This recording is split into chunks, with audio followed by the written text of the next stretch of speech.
तसव्वुर कीजिए एक ऐसी कौम जिसे एक मजबूत दीवार के पीछे कैद किया गया, मगर ये कौम हर रोज उस दीवार को तोड़ने की कोशिश करती है। वो वक्त दूर नहीं जब ये कौम अपनी कैद को तोड़ कर निकलेगी तो न जमीन बचेगी न ही आसमान। ये क्रो जमीन पर मौजूद सारा पानी पी जाएंगे, हर किस्म की खेती और फल खा जाएंगे, हर जिंदा चीज उनका निशाना बनेगी, इंसानियत की चीखें आसमान तक गूंजेगी। ये है वो खौफनाक हकीकत जिसका जिक्र हर तारीख रात में होता है, याजूज और माजूज। इनका जिक्र अल्लाह ताला ने कुरान मजीद की सूरह कहफ और सूरह अंबिया में भी फरमाया है। आपने इनके बारे में सुना होगा, लेकिन जो हकीकत हम आज आपके सामने खोले जा रहे हैं वो आपको झंझोड़ कर रख देगी। हम आपको अनफोल्डिफाई की इस वीडियो में खुश आमदीद कहते हैं। आज की इस वीडियो में हम आपको याजूज और माजूज के बारे में ऐसे हैरत अंगेज और पुरअसरार इंकशाफात देने जा रहे हैं जो आपने शायद ही पहले कभी सुने हो। कौन है ये कौम जो कैद है मगर इनका खौफ जिंदा है? क्या वो वक्त करीब है जब ये दीवार तोड़ कर निकलेंगे? तारीख के सीने में 4 ऐसे हुक्मरानों का जिक्र मिलता है जिनकी हुक्मरानी सिर्फ अपनी कौम तक महदूद नहीं रही बल्कि उन्होंने पूरी दुनिया पर हुकूमत की। इन 4 हुक्मरानों में से 2 मुसलमान थे, हजरत सुलेमान अलैहिस्सलाम, जिनकी बादशाही सिर्फ इंसानों पर नहीं बल्कि जिन्नों और हवाओं तक मुसल्लत थी, और दूसरे वो राजभरी शख्सियत हजरत जुल्करनैन। बाज मुफस्सिरीन के मुताबिक वो हजरत साम बिन नूह अलैहिस्सलाम की नस्ल से थे।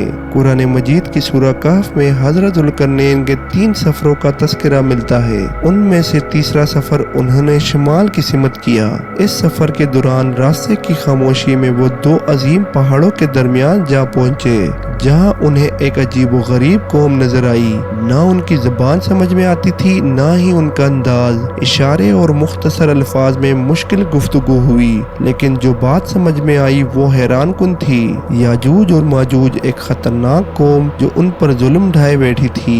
जब उस बेचारी कौम ने हजरत जुल्करनैन के सामने फरियाद की कि उन्हें याजूज और माजूज के जुल्म से बचाएं, और बदले में वो कुछ भी देने को तैयार थे, मगर जुल्करनैन ने कहा, मुझे मेरे रब ने सब कुछ दे रखा है, मैं तुमसे माल नहीं चाहता, बस अपनी मेहनत से मेरी मदद करो। और फिर जुल्करनैन ने उन 2 पहाड़ों के दरमियान जमीन को चीरा, इतनी गहरी बुनियाद खुदवाई कि उसमें से पानी उबल आया, फिर लोहा पिघला, तांबा गलाया गया, नीचे ऊपर तख्त लगाए गए, और यूं एक ऐसी दीवार कायम कर दी गई जो पहाड़ों की तरह मजबूत और आसमान की तरह लाजवाल थी। मगर उस दीवार के पीछे कैद है एक ऐसा तूफान जो कभी भी टूट सकता है।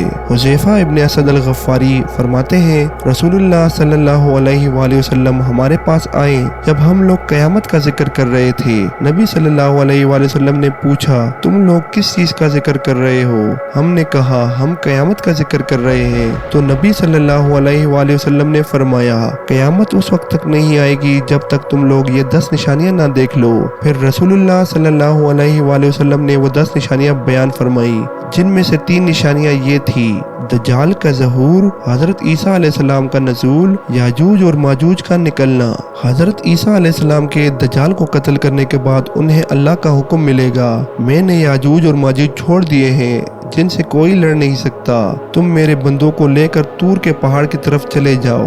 हदीस में है कि ये लोग निकलकर हर जगह तबाही फैलाएंगे, झील तबरिया का सारा पानी पी जाएंगे। आखिरी गुजरने वाला ग्रोह कहेगा, यहाँ तो कभी पानी था भी नहीं। यानी याजूज और माजूज बहुत ज्यादा ताकतवर होंगे और उनकी तादाद भी बहुत ज्यादा होगी। ये खूनखार कौम जमीन पर तबाही मचाएंगे, जो कुछ इनके रास्ते में आएगा सब नीस्तो नाबूद और तबाह बर्बाद कर देंगे। जब याजूज और माजूज का फितना अपने इंतहाई नुक्ते पर पहुंच जाएगा तो कोहितूर पर पनाह लिए हजरत ईसा अलैहिस्सलाम और उनके साथी अल्लाह से दुआ करेंगे कि इस फितने से निजात मिले, और फिर अल्लाह ताला उनकी गर्दनों में एक कीड़ा पैदा करेंगे जो उन सबको एक ही रात में हलाक कर देगा। और फिर सुबह को हजरत ईसा अलैहिस्सलाम और उनके साथी देखेंगे कि उनकी लाशें जमीन पर बिखरी होंगी और उनकी बदबू पूरी जमीन पर फैल चुकी होगी।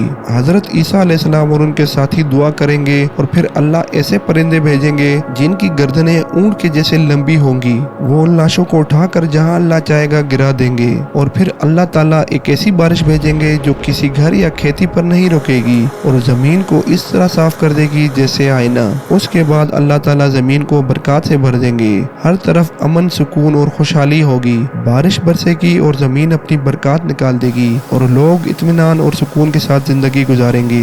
رسول اللہ صلی اللہ علیہ وآلہ وسلم نے فرمایا، اس وقت ایک انار اتنا بڑا ہوگا کہ اس کا چھلکا لوگوں کو چھاؤں دے گا، اور دودھ میں برکات اتنی ہوگی کہ ایک ہنٹنی کا دودھ ایک جماعت کے لیے کافی ہوگا۔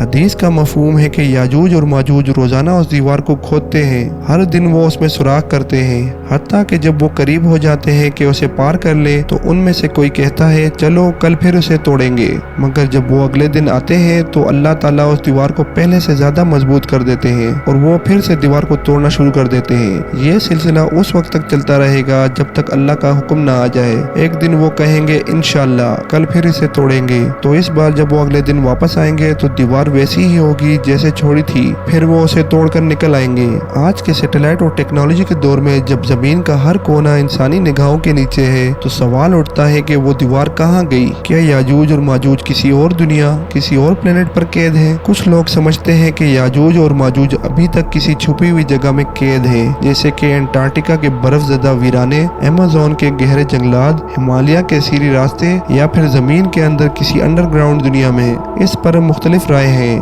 مگر ایک بات جو اسلام، عیسائیت اور یہودیت میں مشترک ہے کہ قیامت کے قریب یہ فسادی قوم پہاڑوں سے پھسلتے ہوئے نکلے گی اور ان کی تعداد اتنی زیادہ ہوگی کہ زمین ان کے بوجھ سے کانپ اٹھے گی۔ یہ وہ وقت ہوگا جب انسانیت اپنی آنکھوں سے اپنی سب سے بدتر خوفناک تقدیر کا تماشا دیکھے گی۔ لیکن اسلام ایک اور اہم بات بتاتا ہے کہ یاجوج اور ماجوج کا ظہور اس وقت ہوگا جب دجال کا فتنہ ختم ہو چکا ہوگا، یعنی یہ قیامت کی گھڑیوں کا آخری باب ہوگا، جب ظلم کا سلسلہ اپنی انتہا کو پہنچ چکا ہوگا۔ وقت آ گیا ہے کہ ہم صرف ان فتنوں کے انتظار میں نہ رہیں بلکہ قرآن اور سنت سے اپنے آپ کو تیار کریں، کیونکہ جو وقت کافی تھا وہ اب کم پڑ گیا۔ اگر آپ کو انفولڈیفائی کی یہ ویڈیو پسند آئی تو لائک، کامنٹ اور شیئر کریں اور چینل کو بھی سبسکرائب کر لیں۔ اب تک کے لیے اتنا ہی، ملتے ہیں ایک اور انٹرسٹنگ ویڈیو میں۔ اللہ حافظ۔